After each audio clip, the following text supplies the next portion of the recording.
So Donald Trump encouraged DHS officials to violate our immigration laws by offering them pardons.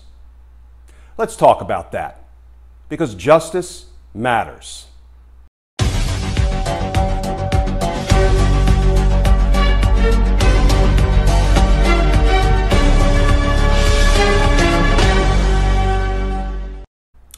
Hey all, Glenn Kirshner here. So we now know that Donald Trump promised pardons for any officials who broke the law by carrying out his hardline immigration policies. How did we find out about this? Well, a gentleman by the name of Miles Taylor. Who is Miles Taylor? He was a Trump appointee. He was the chief of staff for the Department of Homeland Security, DHS, and he's a lifelong Republican.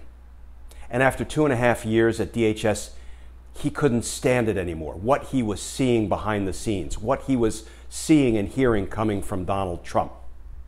And so here is some of what he has told the American public in recent days. First of all, the headline.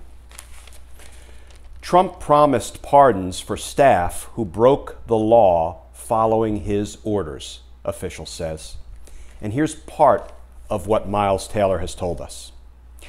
It was April of 2019. We were down at the border, and the president said to the senior leadership of the Homeland Security Department, behind the scenes, we should not let anyone else into the United States. And even though he had been told on repeated occasions that the way he wanted to do it was illegal, the president's response was, quote, "Do it. If you get in trouble, I'll pardon you. Do it. I know it's criminal, but I'll pardon you." Donald Trump was quoted as saying repeatedly that, if people ask why we're not letting anybody else into the United States, just tell them the bins are full. The bins are full. The bins in which I guess we keep human beings in Donald Trump's world. I guess the large bins for the adults, the small bins for the children. This was Donald Trump's advice. Break the law, don't let anybody in, tell people the bins are full, and I will pardon you. First of all, folks, that's illegal because our immigration laws provide that if somebody comes to the U.S. border and presents themselves for asylum and they say, I'm being persecuted, what must happen is a government official will conduct a credible fear interview, a credible fear of persecution. And if there is a credible fear of persecution, that person is let into the United States and permitted to go through the asylum process, whether Donald Trump believes the bins are full or not. So to be clear, President Trump was encouraging DHS officials to violate our immigration laws by not letting anybody else in and then promising to pardon them. So let's talk about a couple of questions that are raised by what we now know the president did. Encouraged people to break the law by offering them pardons. That conduct in and of itself, is it illegal? That is, for the president to say, hey, if you break the law, I'll give you a pardon.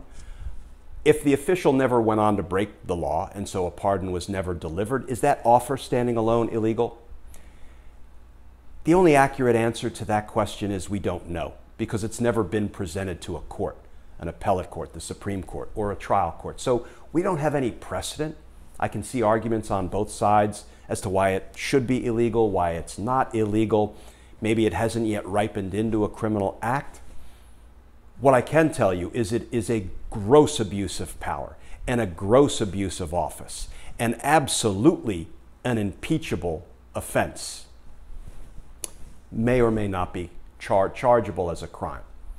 Now, if the official acted on the president's promise and violated the immigration laws of our country and then received a pardon, that, I suggest, would be a crime, and it would be a conspiracy between the president and the official who broke the immigration laws, a conspiracy to violate our country's immigration laws. But we don't yet know if that happened. Why? Because Bill Barr doesn't investigate any of this, because why would he investigate crimes of the president or of executive branch officials? Oh, we'll find out if anybody acted on the president's promise. We'll find out beginning in January when President Biden appoints a law-abiding attorney general and a big old grand jury investigation is open into all of these matters, into all of Donald Trump and company's crimes. It raises a second question. How untouchable is a presidential pardon? There are legal scholars who will say the president has complete, unfettered discretion to give pardons for any reason he chooses, and you can't go behind the president's reason. If it's corrupt, so be it, because a presidential pardon power is untouchable. To that I say nonsense and offer the following hypothetical. A president is sworn in, and he goes about appointing a secretary of the Treasury. He then tells that Treasury secretary, here's what I want you to do.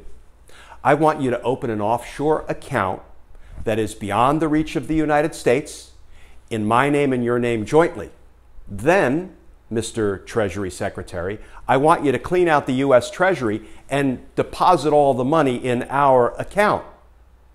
Then I'll pardon you.